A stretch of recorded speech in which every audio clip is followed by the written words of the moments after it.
ওরে পাগল হইয়া পাগল ডাকে আল্লাহ কোন পাগলে পাগলির জীবন ধন্য হইতো পাগলারে পাইলে।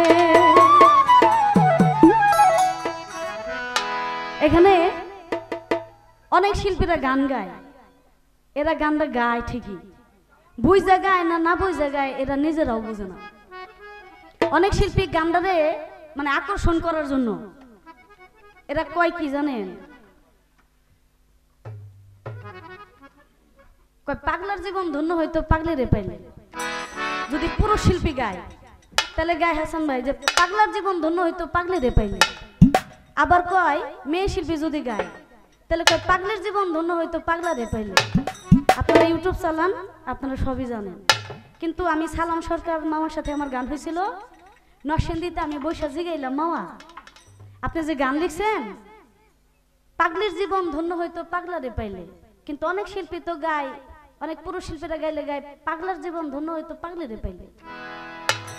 আমার কয় আম্মা যারা এটা গায় ওরা তো বুঝে না, ওরা যে বুঝে না এইটাও বুঝে না। এটা কেমন? আমি তো গানটা এই থিমসে লিখি নাই, গানটা লিখছি আমি আমাদের জগতের যিনি মালিক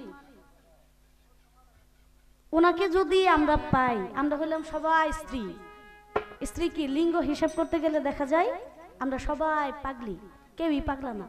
পাগলা ওই যে উপরালা একজন, আমাদের মালিক আমাদের স্বামী, আমরা হলাম স্ত্রী।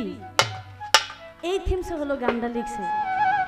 কিন্তু ভালো জিনিস বুঝার মানুষ খুব কম, অন্যদিকে অ্যাঙ্গেল করে নেওয়াটাই হলো অনেক মানুষের একটা ধর্ম হয়ে দাঁড়িয়েছে। আমরা যেন তারই পাই, তারই যেন খুঁজি। কি বলেন? সবাই আমরা পাগল, সবাই স্ত্রী মানে আশ্রিতা। ধন্যবাদ।